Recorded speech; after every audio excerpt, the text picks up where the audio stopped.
At the same time, we also need to seriously think about addressing this part of the problem.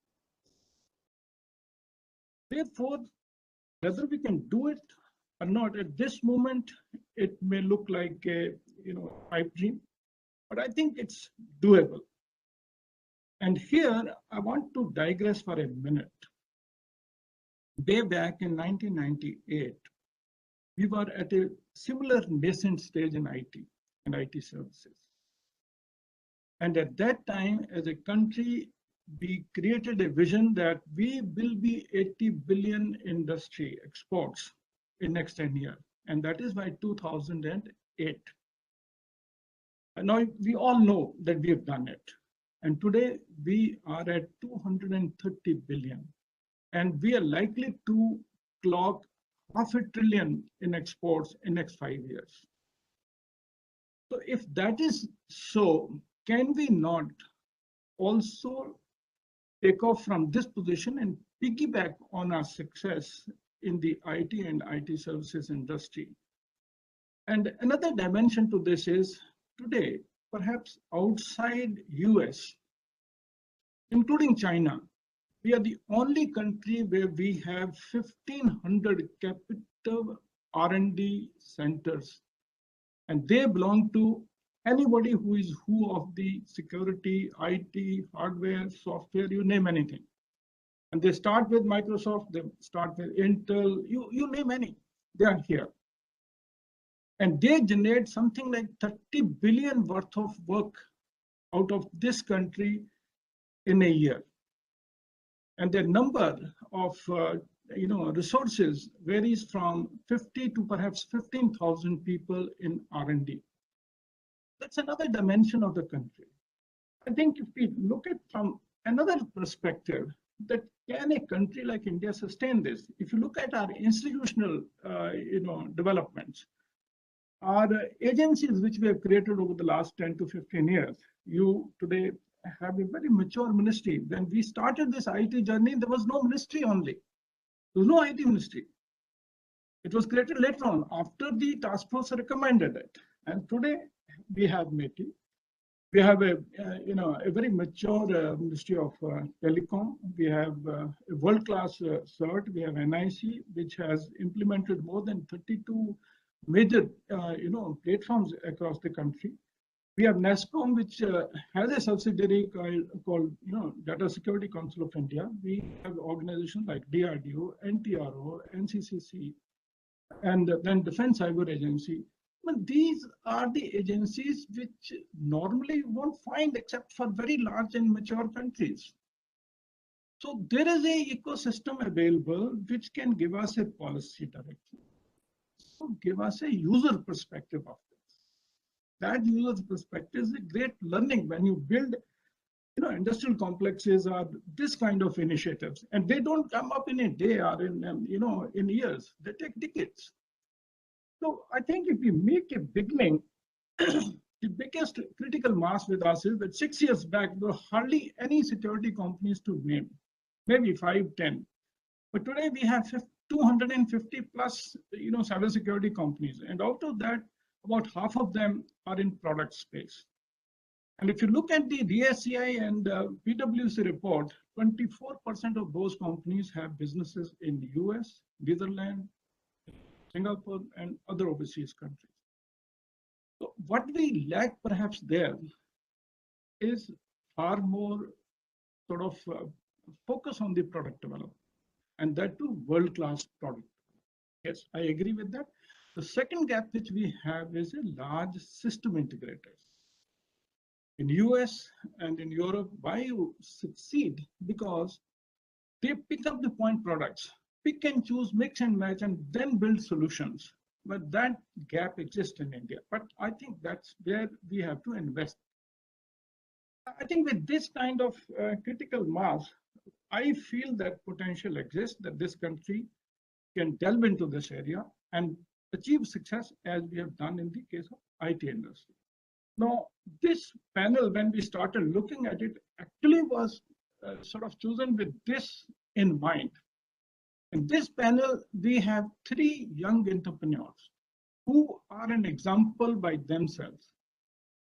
All of them, without exception, have built world-class products. You take Naveti, you take Inifu, you take SecureWeave. Each one of them today can stand or sit across in an international forum and defend their products against peers. I personally know most of these products, and therefore, as an engineer or as a technologist, I can also vouch that they are as good as any world-class product. And they can be strategically positioned with far more business sense than any overseas products in the security or in the IT market. So the purpose of this whole session was to listen to these three gentlemen, how they started and where they are. If you have 100 or 50 or maybe even a lesser number of such companies, and we build a world-class ecosystem of large system integrators, I see no reason that we cannot compete in the international market. Yes, today we are not there, but we were not there in 98 in the IT as well. So I think with this background, the other member which we have taken for the panel is Kinshu. He himself has a first-hand experience of building a world-class product, which is today the hallmark of Navy's secure networks.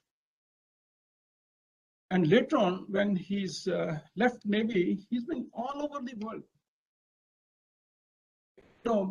Be a sort of a leadership role in a team which is as big as 3,000 people, hundreds of SOCs across the world, and he works with them day in and day night. So he has a feel, so that he can give a very realistic, on-the-ground input that what really are the challenges, and how do we come from the dumps to on top of the heap. So that is the reason we thought that his inputs would be extremely valuable. So with this, I'm inviting the first speaker, Raghu. His introduction has already been given, and open to you, Raghu. Thank you, sir. Good afternoon, everybody. That was an excellent opening remarks, Dr. Prem. I will very quickly share a quick presentation. I'll not take too much time. I'll just quickly go through a few thoughts that I had, and will probably take maximum of 10 minutes. Is that okay? Yeah, that should be fine. Thank you. So just for the setting of the context, we know the major cybersecurity challenges, but this sort of sets the context for the rest of the slides.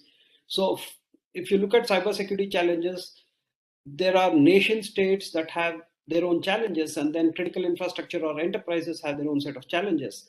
And cyber is a strategic weapon of choice for hostile countries today. That has got to be accepted. So we will be fighting a lot of cyber wars, not only India, but most other countries also. Secure technology is not sufficient enough because the security profile keeps changing very often. What is important is everything has to be secure and trustworthy, most importantly. Cyber threats are fast evolving, will continue to evolve, and so this is a dynamic space, and this will continue to be dynamic for a significant period of time. All the citizens have moved on to a digital lifestyle to a large extent, even in a country like India, even in rural India for that matter. And we heard our previous speaker talk about it. So the risks that we have are at country scale today. The legal frameworks are obviously lagging the technology progress, and that is what will happen. And tech that is not owned by a particular country might not necessarily be trustworthy. For critical infrastructure or enterprises, the crux of the whole issue is we have a lot of security products, and the security products are themselves not secure. You can pick the global best firewalls that are being used by enterprises today and just Google the security vulnerabilities that they have and the amount of exploits that are available for these firewalls. So the security products themselves have to become more secure. With the number of layers that are there in the tech stack, the number of threat vectors have increased dramatically. Then there is a very active open source vulnerability and exploit movement going on. So if you have a vulnerability that is disclosed, you will have exploits in a couple of days available for actors to make use of. These are sometimes very complicated, sophisticated exploits also. These are not just simple ones. With the kind of technology changes that are happening, the infrastructure perimeter is not clearly defined because of the cloud, because of hybrid cloud, because of connectivity between different organizations. Infrastructure perimeter is not clearly defined, because of which your security perimeter is not clearly defined. So uh, we believe in a certain cybersecurity philosophy, which sort of applies across the country or applies for enterprises, critical infrastructure, and all of that. And a very simple way to put it is we have to be prepared. We need to protect our infrastructure. We need to analyze what's going on a continuous basis, and we need to have the ability to defend. So the way we put it across in very simple terms is our cybersecurity philosophy should be for our ability to prepare, protect, analyze, and defend. Now, when I say prepare, it's proactive establishment of the security baseline and the skills associated with it. It might be all the way from security strategy to baselining the current state to evaluation of the supply chain risk, both the software and the hardware supply chain risks, defense and mitigation plans, have a very comprehensive training mechanism, which might be through a cyber range, because when an attack happens, you can't be going ahead and figuring out how to go ahead and defend it. You should have worked out those scenarios in advance, simulations done, and have the ability to defend it. Right? There might be a need for deception networks that needs to be put up, which will go ahead and at least reduce the risk of attacks on important infrastructure as much as possible. There's a very important need to go ahead and look at penetration testing, big bounty programs, and things like that. To some extent, it's happening in India, but not necessarily sufficient enough. There's a significant amount of people training that is required as a part of the prepare process. Now, while we are talking about prepare, protect, analyze, and defend, all of it translates into opportunities also for India. And in the next couple of slides, I'll talk about where the opportunities are. Now, from a protect point of view, we strongly believe that unless you have security hardened infrastructure, which are secure themselves, how much ever band-aid you put on top of your infrastructure to protect things, it will not work. So you can't go ahead and build a beautiful building on a weak foundation. So having insecure products means that you have a very weak foundation. And there needs to be a secure architecture also. The problem is today, if you take a lot of countries, not only India, specifically India for sure, but a lot of other countries, the primary infrastructure and the backup or the secondary infrastructure are all having the same security profile. They're built using the same set of products, they have the same vulnerabilities, the same exploits can be used, the same propagation can happen, and it's a serious issue. So there are supply chain issues that are there both from a hardware and a software perspective. I'm not going into the examples of these because there are plenty of them which are known. Then there needs to be a lot of security testing in the product and the solution layers, which we currently do not do. A lot of the global companies also do not do. They just take whatever is given by the OEM and start using it. And quality of product should be defined by security and not by features anymore, because so far it's been an age where we've been defining the quality of a product based on the features and the quality of the features that it supports. But I think it's time to go ahead and look at the kind of security that it provides to define the quality of the product. While you would be prepared, while you would have built a secure hardened infrastructure based on which your digital infrastructure is built out, the fact of the matter is these are evolving threats, which means you need to have continuous evaluation of what's happening, which would mean a learning based analytics for early threat detection. And this would all fall into the scope of what would get done in SOC, what would get done by SIEM. SIEM would do a lot of log analytics and remediation in some case, integrating with other systems, but the SIEM basically goes ahead and looks at the logs that are generated by the systems. And the logs are only as good as what the system can generate. So if there is a very sophisticated zero-day attack, obviously it is unintended behavior on the products because of which a log does not get generated and because of which a SIEM cannot catch it. So there's a need to have network traffic analytics, which is driven by AI and ML, so that you know that every packet going on the wire is something which you can go ahead and analyze. There's a data movement policy enforcement that needs to be put in place. and also the need to go ahead and analyze the inter-domain risk analytics because of the fact that multiple networks and multiple infrastructures might be talking to one another. Then there is obviously the defend, and I would, in the case of countries, indicate that there is a counter offense also that is required. This might be rapid incident analytics that is required, where there are people who can understand what's happening very quickly, and all the other associated actions that needs to be taken. Now, what are the opportunities for India? Now, if you, and Dr. Prem already spoke about the fact that we are a very strong IT nation, and there is a model that is there in place. And we have, even in the IT industry from the early 90s, we have migrated from people services to later on to turnkey solutions to then platform and package implementation to infrastructure management. And I think the time has come for extending it further to go ahead and look at security management on a global scale in a global delivery model. And that is where the India opportunity is. Unlike in the IT industry where things started with people services and IP driven value came in much later, at this point of time, I think India needs to look at both services driven and IP driven delivery models for increasing the value that India can provide to the rest of the world. And I would not limit it to only the Asian countries. Even a country like US is massive in scale. They don't necessarily have the kind of skill and the manpower at scale that is required. They certainly have the skill in smaller numbers, but the scale at which it is required is definitely necessary, and India can provide it with a few actions that we can go ahead and take. So from a prepare point of view, there is serious scope for security consulting. The very same way we have the big four, we should be able to go ahead and have the biggest companies in India doing security consulting, the security management services, global security services model, the GDM model that was there has to be now extended to services, has to be extended to security. Then we can go ahead and set up deception networks. We can go ahead and set up the cyber ranges that are required. We can integrate and participate with the different attack frameworks or the defense frameworks that are there, like the MITRE or the NIST frameworks. And there is a serious amount of people training that we can do in cyber defense. For every one attacker that is there, there will be 10 people 10 engineers or 10 experts who will be required from a defense perspective. So there's a lot of scope for activities out here where India can benefit and service the world. We need to go ahead and focus on IP and IP creation. We need to have global products of global class and quality, which are security driven, security focused. We need to have the ability to have security architecture implementation for existing networks.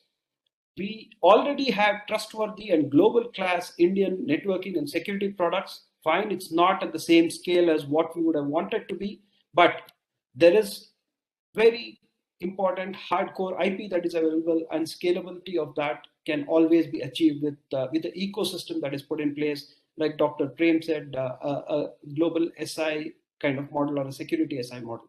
So there are companies in India which have IP networking expertise, the routing, switching, indigenous network operating systems. We have our own designs from a hardware perspective, software perspective, manufacturing getting done in India, very well plugged into the SDN ecosystem, very well plugged into the cloud networking ecosystem. Wireless, we have 4G solutions that are there. We've already seen the BSNL deployment that is likely to happen with indigenous 4G, and hopefully 5G indigenous technologies also will be there. We have network traffic analytics platforms, data mining and intelligence systems. Multiple companies are there. We have a lot of solutions being provided for Wi-Fi, IoT, smart city, and smart village solutions. We have cyber range and deception platform companies. We just need to scale, but a lot of this is available. We just need to scale and move forward. From an analytics perspective, there are a lot of companies that are already going ahead and doing the SOC services. I think a lot more can be done. We need to have hosted AI ML powered threat detection systems. We have to have offshore security management teams, very similar to how the IT companies had OSDCs. We can have security monitoring of a lot of the cloud applications. A significant part of IT is on the cloud, and that is something which India can very easily latch onto and provide security monitoring of the cloud applications. We need to have the ability to have threat intelligence databases created from India rather than just depending on what's happening elsewhere. We just can't be dependent on Israel and other countries. And we should also go ahead and do security analysis of the global products for us to understand the issues that are there, the vulnerabilities that are there, and have the ability to go ahead and dictate what is quality from a security perspective and what is not. So with that, I hand it over back to you, Dr. Prem. Thank you, Raghu. This is indeed eye-opening. Say it's excellent. It's far excellent, and it's actually something to be proud of. That, but unfortunately, I think some of it is not outside world, and which is the sort of work which we must be accomplishing. Second speaker is Kinshuk, and I think she's already explained to him. I have known him when he was more of a young boy. Worked together, and I know his passion. Dive into the domain, and what he does today is something which is overwhelms me actually at times. So over to you, Kinshuk. Thank you. Thank you, Dr. Premchand. Am I audible? Yeah. Okay. Thank you. And thank you, Raghu, for setting the context. Absolutely, you are in line and excellent. So, of course, Dr. Premchand and self, I used to be a young boy in my early 20s. I used to be a young lieutenant in the Indian Navy. Okay. And when he one day called me, he called me like this and says, Kaka, idra. IT security में हमें कुछ शुरू करना है. Nothing is happening. These were in 90s. And then he was part of the National IT Task Force then, one of the two members, and then we started off. Of course, he went on in the Navy, and then he went into the private sector. I continued into the Navy for, of course, my stint. And then about 10 years back, I kind of went into the private sector. And that is how our association has been. I just quickly, just share my screen. I will probably just cover 4 slides, and that will, give us a very good context. Anyway, Raghu has set the context well. I am Kinshuk. I overall manage cyber security incident response for TCS. Basically, I head over 100 SOC being delivered for global customers. If you say the likes of names from Morgan Stanley, including Microsoft, to some of the big tax organizations of India, etc. So that is what I do. If you say what is incident response, I will call it crisis. I manage crisis when everything is encrypted. There are hackers dancing in your network. They are dancing in your network. They have come and encrypted everything.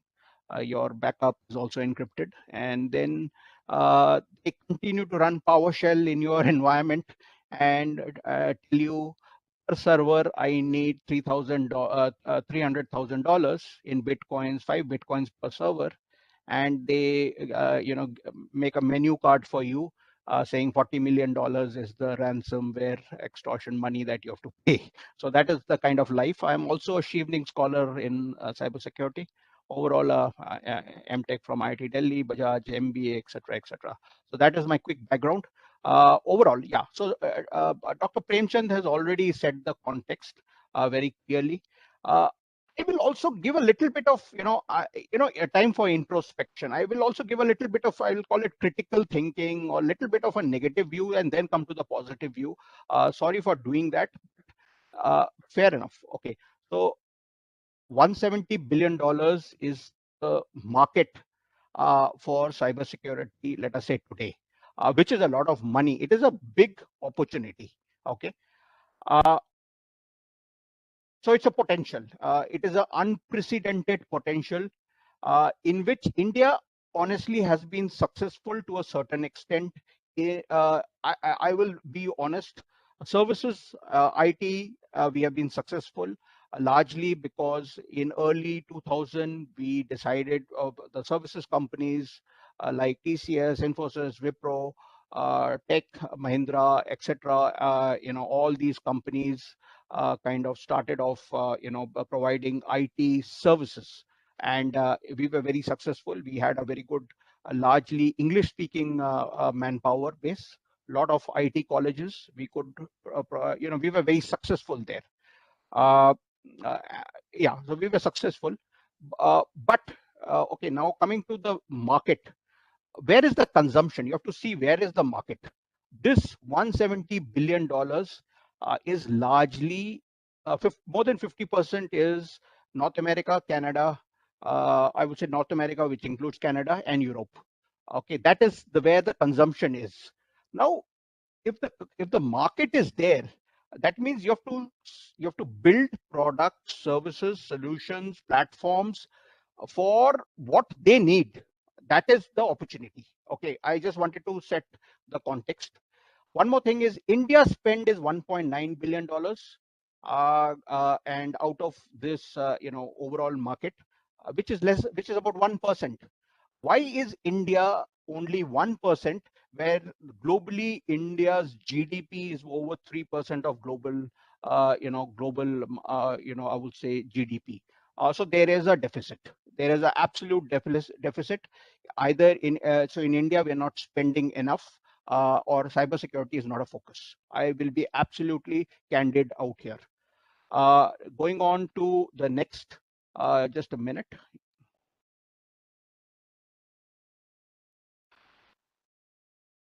Okay.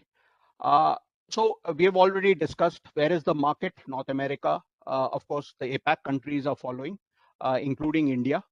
Dr. Premchand talked about startups. Yes, the startups have, over the last 5 years, there have been about 175 startups. It is growing. We are now about 225. Their revenues is 1 billion. That means the revenues that they are selling into India and globally. Okay, but are they adequately in size? These 225 startups, all of them are about 100 employee base or less. So are, in terms of scale, are they big enough to compete with the major markets? I will just talk about in the next slide, because at the end of it, there's no doubt muscle power makes a difference. Okay, last 4 years I was in North America. I used to handle TCS's overall delivery and whatever I spoke for some of the big giants, 2017 to 2020. And I see that is where why are people buying some of the Gartner's leading Magic Quadrant product?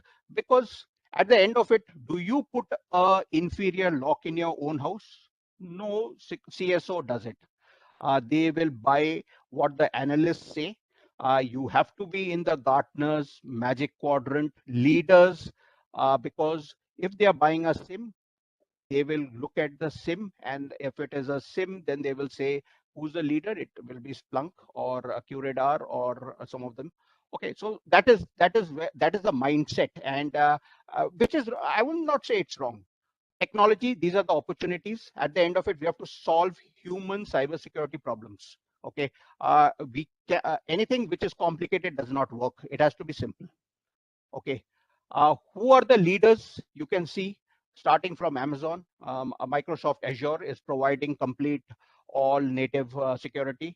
Amazon, Google Cloud, Symantec, Checkpoint. These are the global leaders in cybersecurity products. We are talking about products, platforms, and solutions.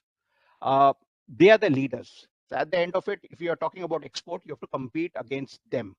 All these companies are $1 billion to $100 billion companies in terms of revenue. I'm not talking about market capitalization. I'm just talking about revenue. They have the best-in-class products. They are solving human cybersecurity problems, whether it's at a national level, it is at an enterprise level, or it is at a people level, let us say like an antivirus. They are all placed at analyst leaders quadrant. Part of our job is also to influence the analysts. If you're not able to do it, trust me, nobody will buy our product. India story, we have discussed. Our cumulative revenue was 1 billion in the year 2020. Total funding is only $0.5 billion in the last 5 years. We if we have to if we have to compete, some incentivization and funding is required. Otherwise, but the contrary is, why is Israel being successful? You can see some of the companies. I looked at some of the, I did just a simple Google search. I'll be honest with you. I did a simple Google search, and I kind of asked Google, who's our saying which is the global, a simple search like, who are the global cybersecurity product vendors, and this is what Google told me. I looked at, let us say, top 150. I will be honest, there was not a single Indian company. So there is something lacking. This is the top cybersecurity companies. All mostly are based in North America, San Francisco, San Jose, Israel, New York, Canada, San Francisco, Santa Clara. These are all, and I've worked with these companies' technologies. At least 80% of these companies I have worked with. This data is not wrong. It is not that their products are not being consumed. They are being consumed. Okay. Like F5, ForcePoint, ForceScout, ForgeRock, identity management. They are good products. They're good product companies. Not a single name of an Indian company. Okay, so we have to beat this. I will be honest, we have to beat this. Okay, and now coming to, so where is the issue? Indian products, like even Raghu brought it out, or Dr. Prem brought it out. We are selling a product. We don't have a stack. We don't have a solution. We are only sending, we are just selling one point solution. And at the end of it, out of the $2 billion Indian market, India is actually an importer, not an exporter. That is the reality. You can look at any of the, let us say, large government agencies, tax, central, CBEC, Election Commission of India, Department of Post, Department of any of the large thing. We are importing. So literally 50-60% of the product stack is all import. So what is the way forward? So we have a problem. While many people have said, yes, we have an excellent ecosystem. We have an excellent ecosystem. We have got it right. But are we able to influence a buyer? Finally, it has to be a buyer's. It is a buyer has got a huge list of vendors he has to choose from, and you have to influence the buyer. He will buy something which solves his problem, so a use case, something which so I've talked about, and something which mitigates his risk. So for doing that, we have to innovate. Innovation is absolutely key, and I will be yeah. Okay, so innovation is key. Investment, incentivization, promotion is extremely because small companies may not be able to compete. We have to make it a conducive environment and ecosystem. Developing skills is important. While there are people say there is a huge market, but at the end of it, do we have the skills? Because people need competent people. Market presence in you need access. Market presence in major geographies is required, because if that is where the buyers is, that is where the market is. You have to brand India in cybersecurity. I just thought I will, that is all I had to say, and happy to take any questions in the end. Thank you, Dr. Premchand. Thank you, Kinshuk. I think you have sent us two clear messages. First message is that is TCS or Kinshuk not doing strategic sales, Out of the market, I have garnered $300 million, 2,200 crores. So I'm doing the services. You have to do the product. Yes.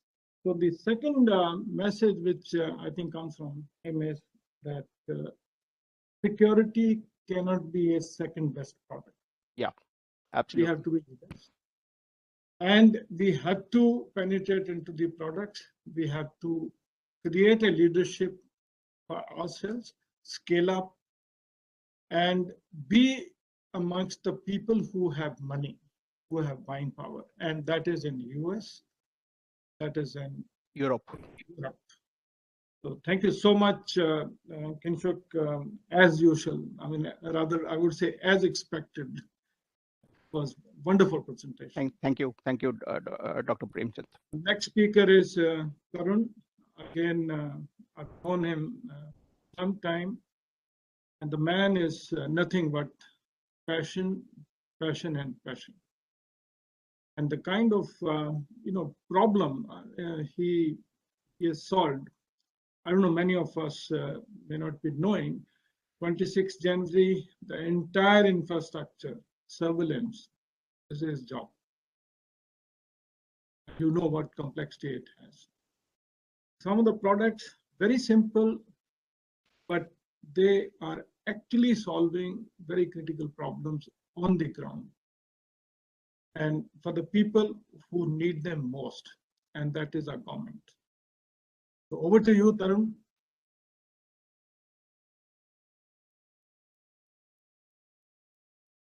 Tarun, can you hear me?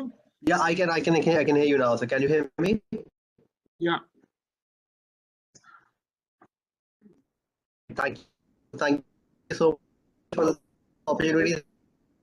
Thank, sir, I'm not sure if I'm half short presentation that I had made, which it is actually continuing on with what Raghu mentioned and the need of the hour.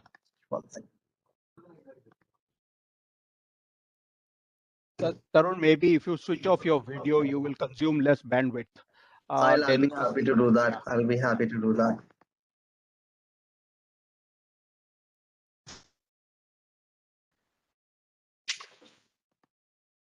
Okay, I hope you guys can see my screen now. Presentation that I have made, which it is actually. I think there's a lag, right? It's fine. Okay, so I'll give a quick introduction about myself. Sir has already done that, but just to give you a quick background, I'm a co-founder of INFU. We are in the space of national security. We work with more than 100 plus customers across the globe for security and surveillance solutions. Now, today, when I got an opportunity to speak on cybersecurity for the Indian ecosystem, the first thought process that came into my mind was cybersecurity is actually a big pillar for national security as well as economic security. And I'll take you through certain facts. These are a little older facts, but bear with me. In 2013, the total output of the Indian software industry was $86.14 billion, with approximately 1 crore employees. Microsoft in that time frame made $77 billion with just 99,000 employees. Our GDP in 2013 was 1.88 trillion, out of which the ITS sector contributed less than 5.8%. Now, these are very startling facts that while we have a huge ecosystem in the Indian IT industry, if you look at in terms of revenue, the product companies across the world are taking chunk of the revenue, because most of the large IT companies that we have are picking up projects on system integration, where ultimately at the end of the day, they will start importing products from these companies outside. If I just add the turnover of IBM and maybe Cisco, Huawei into this, you will realize that their total turnover per year is actually much more than what our IT industry, based on these facts, was generating over a course of 3.5 to 4 years. The increased, we keep talking about cyber warfare. We all of us keep talking about that the next war is going to be at the cyber front, right? That is obviously going to be true because the increasingly wired nature of the world means that cyberspace is going to be the next war front. Now, if cyberspace is going to be the next war front, can we actually imagine a scenario where we want to fight a war with with the support of some other nation soldiers? Are we ever going to be in a position to outsource our entire army? Would we ever have US army come over on our in our country and fight the wars for us? Can we depend upon that? And if we cannot do that in a real world physical scenario, how can we expect how why do we carry out the same process in cyberspace? In cyberspace, the technology solutions that we implement today are solutions where as a country we don't have any control. The Our entire BSNL implementation, BSNL Wi-Fi BSNL WiMAX implementation in Northeast has been done from Huawei. I mean, isn't that a security threat? Across the world, other countries have already taken cognizance of it. The governments across the world have started funding technology companies. US, for that matter, set up a fund called InQtel way back in 1999, where they, where they started funding, identifying and funding companies whose technology could be used by US intelligence. And some of the first few companies that InQtel funded included Google as well as Apple. The high technology industries are driving economic growth around the globe. Other nations have already realized that, and they are taking conscious efforts to fund these HTI. If I take certain example, let's take an example of US. In 2010, and surprisingly, this is an older statistic which I had taken out. Today, when I try and search it on the net, I don't get any reference to it. But this was a statistic which was available at that point of time. In 2010, my virus called Flame was downloaded into specific computers from Windows Update servers. Now, Windows Update had never been used as a camouflage. Till today, till to date, Microsoft has never come out and said whether their own servers were compromised or how was it that the Flame virus was installed into specific computers using the Windows Update server. It is assumed, however not proven, that Flame was created by US government and they tried an experiment to see how they could use Microsoft to get into specific computers. Facebook initially was funded by InQtel, and there is a statistic available where, in 2013 or 14, if I'm not wrong, Facebook had come up with a social experiment for a country in South America. Half of the country, they showed timeline of only the sad events which had taken place in the past 1 year. Half of the country was shown timelines of only the happy events that had taken for them, that had been done for them in the past 1 year. They basically wanted to understand whether they could influence the mood of a nation. Imagine the amount of power that you're leaving in the hands of one company when it has got 3 billion subscribers across the globe. If they want to influence the mood of a nation or of a particular demography or religion, how easy it is for them to do that. In 2004, Google acquired Keyhole. That was a CIA-front satellite imaging firm, which ultimately was converted into Google Earth.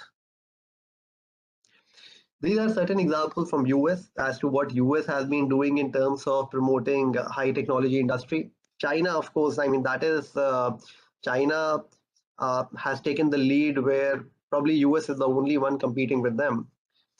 Till 2007, a lot of people had not even heard about, a very few of us had started looking at Huawei as a viable option, whether against Cisco or other such products.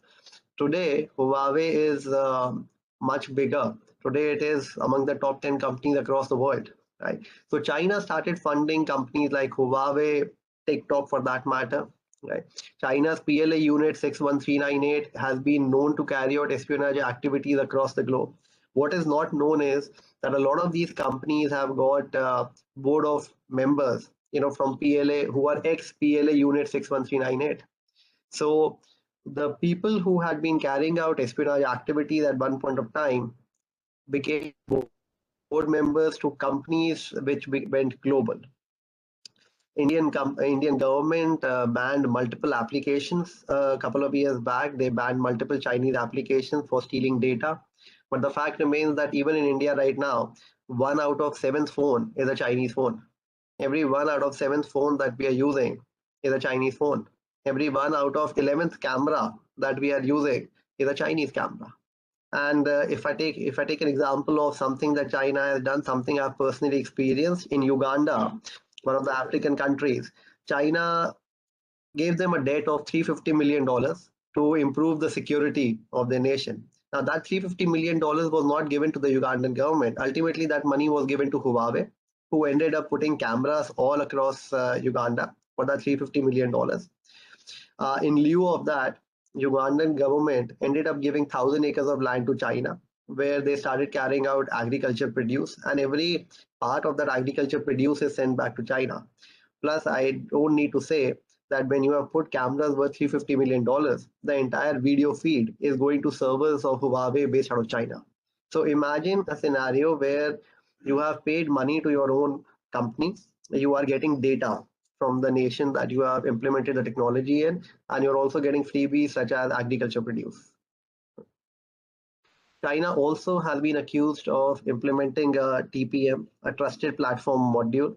Now, the TPM concept came where some of the large behemoths, HP, Microsoft, and all came together and said that they need to have a loose control over their technology even after it has been sold. So the concept was today, if I'm using a Microsoft laptop and I end up installing some software which is, let's say, a pirated software or something, Microsoft would get to know and they would be able to remove that software from my laptop. That was the concept of TPM.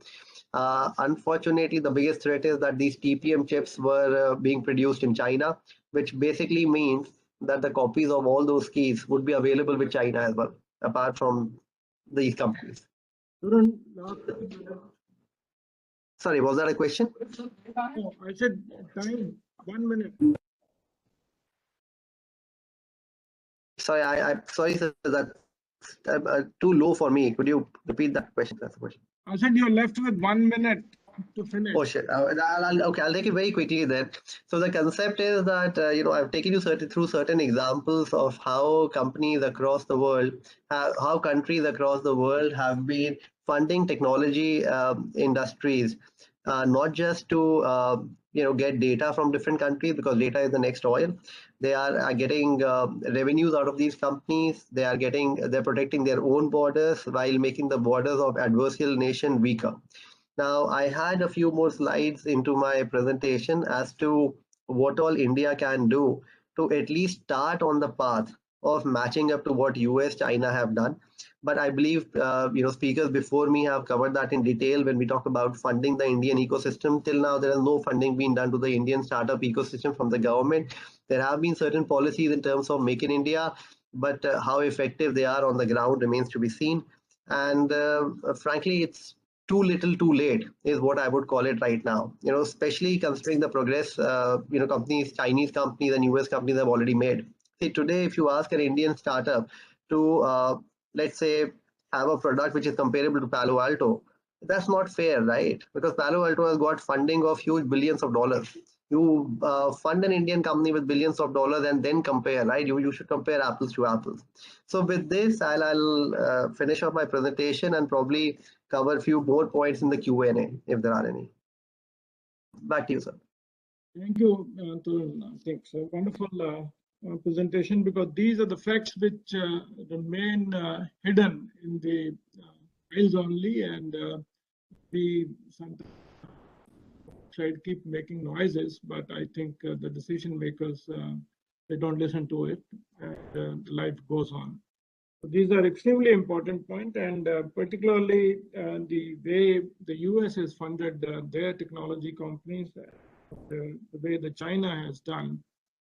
This is the only way to come up into the leadership role if we have to self-secure as well as play a global role.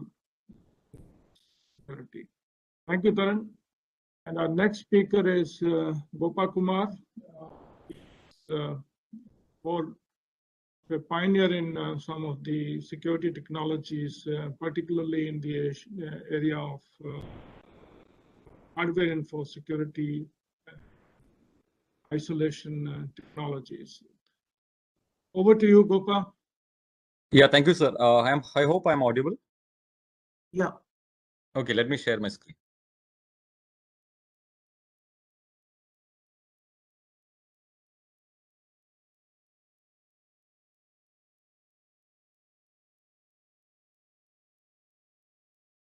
Is it visible? Yeah. Okay, yeah, thank you. So, hello everyone. It's a pleasure to be here. And interestingly or unsurprisingly, many of the contents in my slide has already been covered by the earlier speakers. So, for me, I would try to give a perspective from my last couple of years startup journey, building a niche product, trying to build a niche product in the Indian ecosystem. And as rightly pointed out by Tarun earlier, I mean,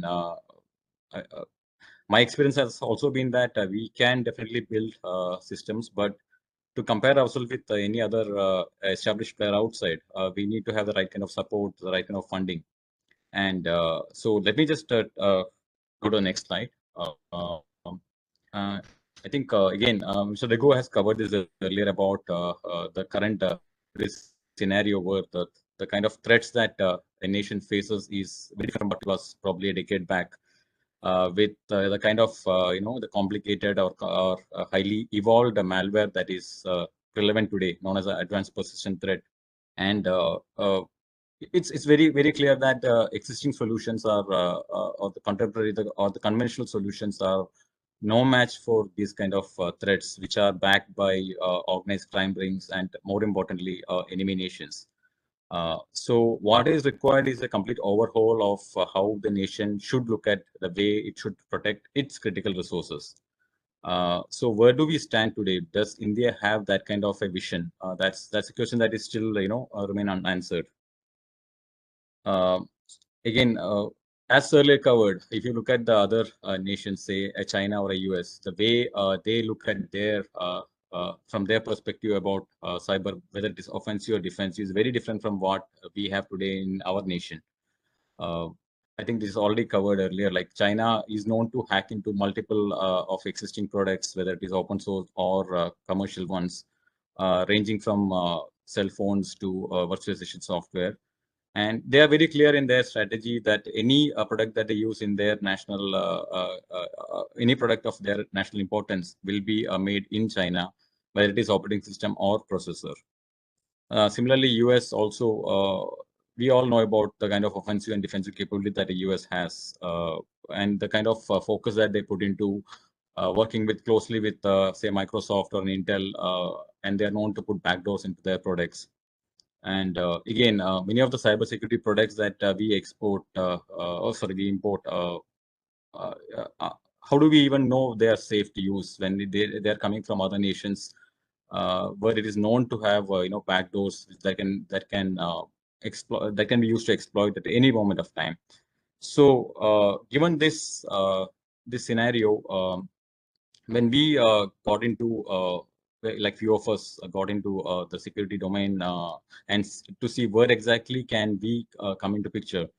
So these were the background that there are advanced persistent threats and highly insidious malware that are beyond any of the conventional solutions. And even if we get a solution from outside, it may not be trustworthy. And if you look at what are the most critical and vulnerable components, they are the processor, the operating system, etc. So again, we are using an Intel or an AMD coming from abroad.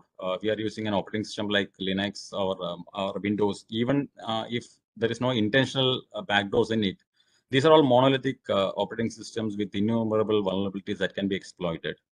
So, and we do not have any homegrown operating system which is safe. So even if there's a need to replace such systems, it is not going to happen, in a day or two. We are stuck with these kind of products.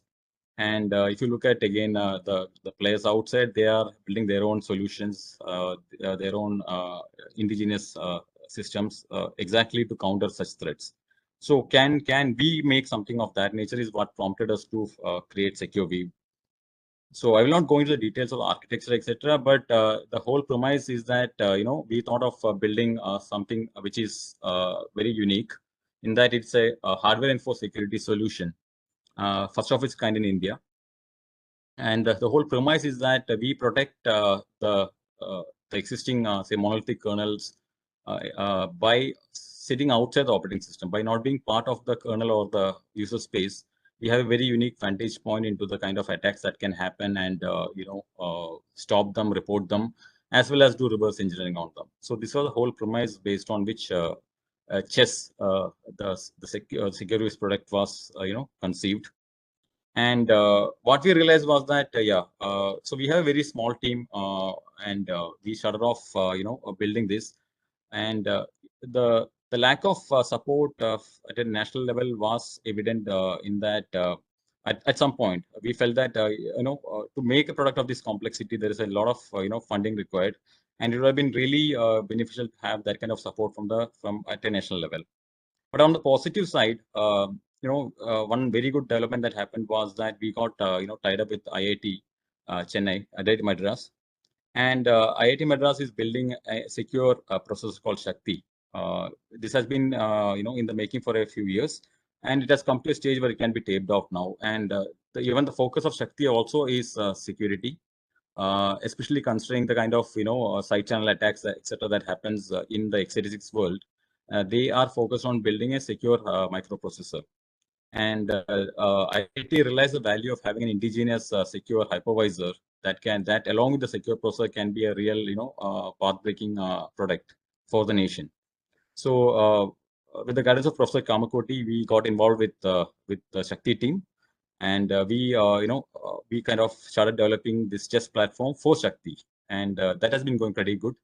And that's a very positive development from our point of view as well, because that is giving us visibility in the national level, and we are hoping that will culminate into better product development as well. So our vision is that we build a secure operating system, secure hypervisor, along with Shakti for the nation.